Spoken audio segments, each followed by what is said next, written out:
Hey everyone, welcome back to another episode here at HitPointsGaming.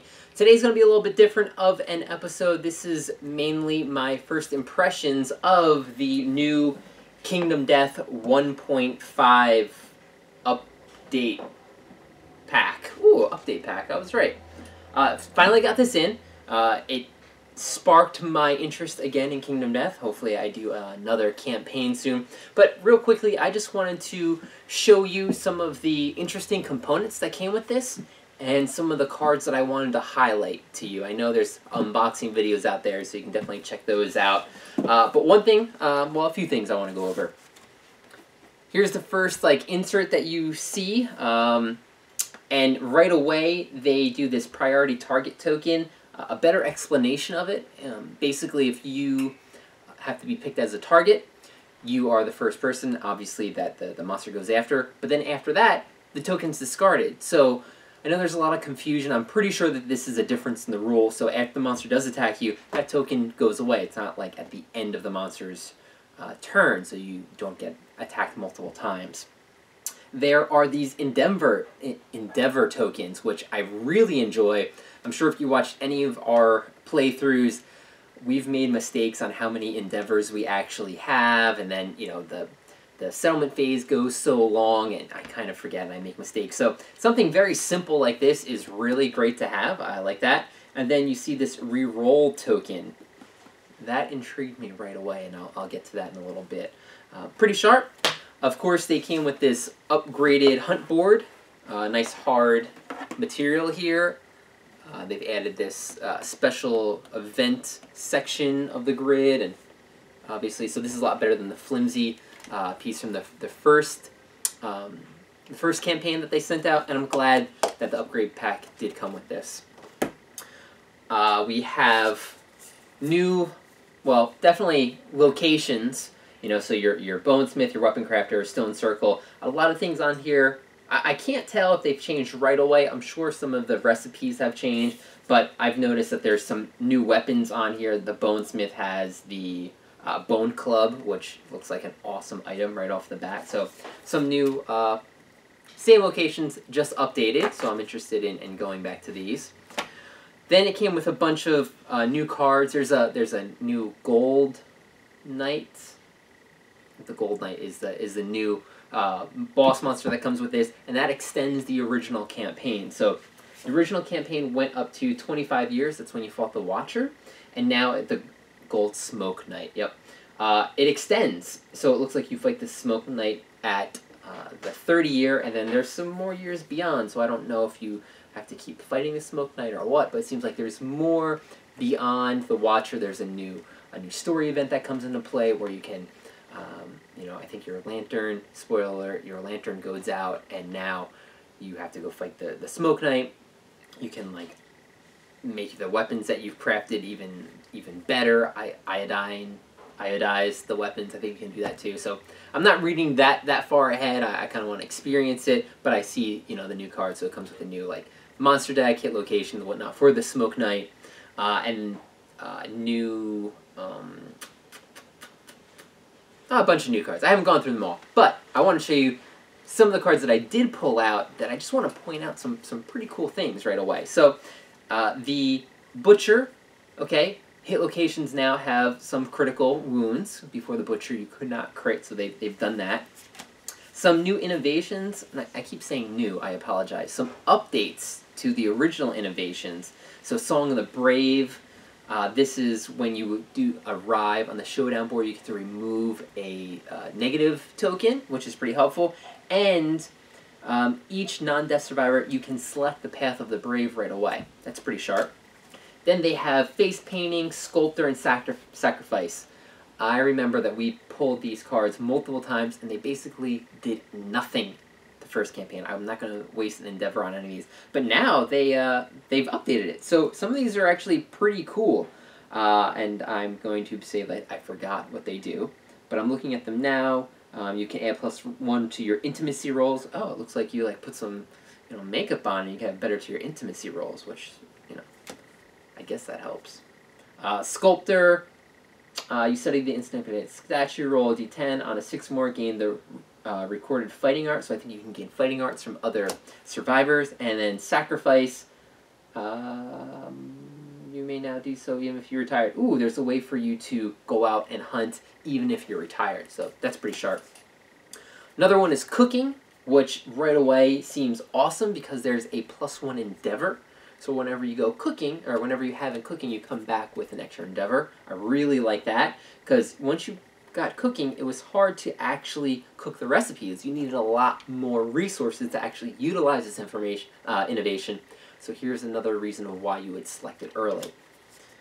Then we're getting down to one of the coolest one, Destiny. This is a new survival skill that you can use, and it's called Endure. So you can spend 7 survival minus your luck. So sometimes luck is really hard to come by.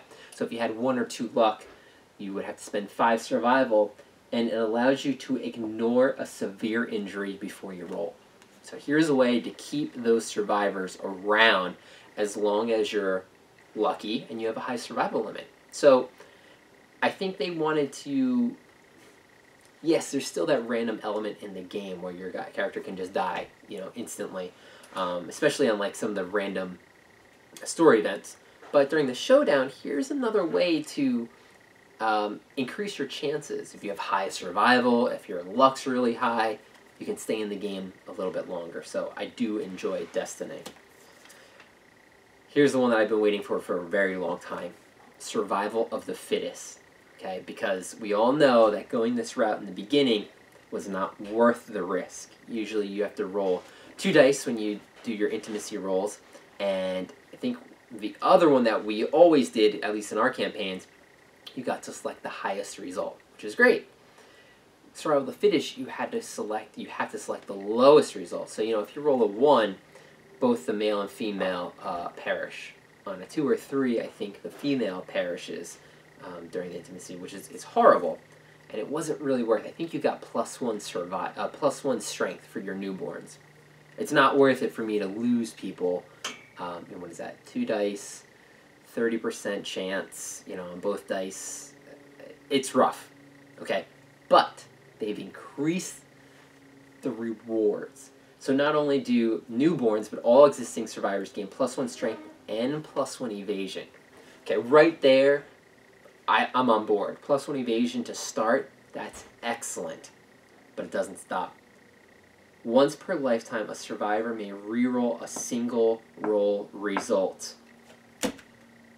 Yes, that goes back to the reroll tokens that come into the game now. So here's that one random event that may happen, and you jump through a cliff or you jump over a hole and you roll 1 and you die. Boom, survival of the fittest, I can reroll my die. That's great. Great, and it makes sense, because here you are, you cast aside the weaklings, and here are all the strong ones. Not only do they get +1 strength, but they get the evasion, and then a way to ignore death 1 time, or reroll the die. So, really like the changes in that. The risk and reward balance out now. Okay, 3 other cards I want to show you that I enjoy. One is the Screaming Armor. So, just in general, all the Screaming Armor items have changed, at least from what I know of. Now, this is an armor set that I never really went after. I always went like the leather. But I'm very intrigued with what they did with the Screaming Armor. I guess some feedback is it wasn't strong enough. Well, I completely ignored it. So I'm going to say that, my recommendations were the reason why that Poots changed this. So just let me have that, okay? So, let me see what this is. Skewer. After you slam, spend a action to move 1 space and activate a melee weapon with +2 strength. If you wound with a spear, apply the wound result to the next selected hit location. The next selected hit location, this attack. Pretty cool. If you wound with a spear, apply that wound result to the next... Yeah. I really like it. It seems like it's going to be a good armor set to get early. It's going to make sense now. Okay, next is going to be Indomitable. Okay, so I believe monsters, level 2 and 3 monsters gain this. And what this means is, after a survivor attacks, if the monster was knocked down, it stands up. Because later in the game, if you knocked a monster down, that's your chance to, jump on it. You get 3 or more to hit, automatic, and that was really your way to get your hits in. Well, when you fight those higher monsters, this is their protection now. So, pretty cool card. I do like this. It makes sense for the harder monsters. Here I am. I get to get evasion and a reroll die. They get to stand up whenever they get knocked down after 1 attack. Another one that I thought a Butcher level 3 was unbeatable. I don't even know if I've beaten a level 2. I forget, but I know we tried a level 3, and I don't even think I did because of one card, Invincible. And this was whenever you landed a wound on the Butcher, 50% of the time, he completely ignores it. And that's pretty ridiculous. I guess it seemed too ridiculous. So they went ahead and changed Invincible to an 8 or more. I like it, because now you actually do have a chance to beat the Butcher. So thank you for that change as well. Okay, there is this red die that came with it. Not sure what the red die is for, but I like the color. So that's cool. Maybe someone out there can leave a comment of what this red die is for. That would be great. I like that. Okay, a few item cards I want to go through real quick. I already talked about the Screaming Armor set, so I have those all in here. First thing is the Catgut Bow. I've heard there was going to be changes with the bow, and there definitely is. The bow is really... I like the bow, but it wasn't... we just shot that arrow again, and then after that arrow was shot, you never used it again. And the reason being is you hit on a 7, but now you have the ability to aim. So you go down to only 1 shot, but you get +2 accuracy. So you can stand there and hit on a 5 with 3 damage. Pretty cool. I like that. Bone Club. This is the new item that I mentioned on the Bonesmith. So it's an early item that you can get. It's a way to gain a club-type item early in the game. So I do enjoy that.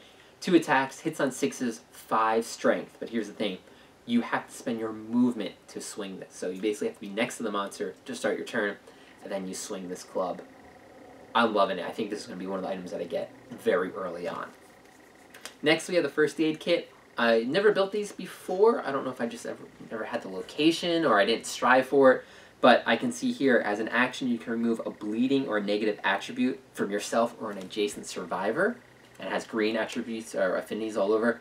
This is wonderful, because usually you die from bleeding. Once you get 5 bleeding tokens and you need to bring bandages with you. Well, here's a way you bring one person out basically as the medic. And you can heal survivors throughout a fight. So a good way to fight the Butcher or really any high-level monsters. Really cool card. I like the change here. My poor Whiskerheart. So I guess Snots, he kept harping on me when I brought this harp out. Because, it was really hard. I think on an 8 or more to get rid of a mood in play. Well, now they changed it on a 6 or more. Gets rid of the mood. And on arrival, all survivors gain +1 survival. Okay. Decent, but now there's a better chance to get rid of a mood. It got rid of the benefit on playing the harp against lions, but now it's just better in general. Oxidized lanterns and all the iron. So those are new items. I think they occur once you get past the Watcher. There's a Survivor's Lantern in this that I noticed. It has a red, green, and blue affinity on it, but no other stats. Now, I thought it would make sense that you start the game with a lantern. Your new survivors start the game with 4 of these lanterns. And I read the very intro, and I didn't actually see that, so I don't know how you get this item. I don't know if you have to craft it, if it's on one of these things. I'll have to see. This is really cool to fill those affinities up that you need without it providing anything. But again, I thought you started the game, so again, if anyone out there knows this already, if you could leave a comment, let me know. That'd be very helpful. And the last item I want to mention is the Hours Ring. Now, I think this is the ring that I used on Tarek to go back out on a fight because it allowed retired survivors to keep going out. Well, things have changed with this. During the Aftermath, if you died or ceased to exist, you may archive the Hours Ring and reset the campaign to the previous settlement phase, development step before you departed. So you can go out basically on a suicide mission. If your character dies, you can completely reset to the year before and get rid of this card. Really cool way on utilizing, again, the whole Phoenix attribute of like time travel. So I like that. The last thing I want to go over is a little bit about the rulebook. I love the new rulebook, hardcover. They didn't add too much to this, not that many new events. That's okay. I know I already talked about, like, when you beat the Watcher, you go to the Gold Smoke Night, there's something in there. One event that I will point out that I noticed that they have changed, and I am thrilled about it. They've got these cool little ribbons in here to save your space. What was the most pain in the butt event that we faced? The Bone Witch, right? Because whenever you came back, it was like all survivors gain 3 insanity. All insane survivors, which they all are going to be now, must roll on the chart. Well, guess what? It's the highest, the most insane survivor rolls on the chart below. So it's not going to get into that constant, the Bone Witch just keeps coming back, because you need everyone to, like, roll the right result, so then she doesn't return 4 years later. That was a pain. I know we were suggested a way to get out of it. Either they all died or did something, like we sacrificed them. So here's a way of this event was just too ridiculous. I'm glad they trimmed that down. One of our followers that have been watching all of our Kingdom Death episodes has pointed out that they've changed the experience. Not only the resources when you defeat a level 2 and level 3 monster. Like the Antelope, instead of getting, I think it was like 6 resources, like Antelope resources for a level 2, now you get like 7, you get more. But you also gain more experience points, like hunt experience, which makes sense. That's really cool. I'm fighting harder level monsters. I should get more experience from that. So now there's a better decision that you have to make, because the Lion, I don't think you gain more resources like a level 2 Lion. I don't think you gain the benefit of the extra resource as opposed to the Antelope, but you gain more experience, something like that.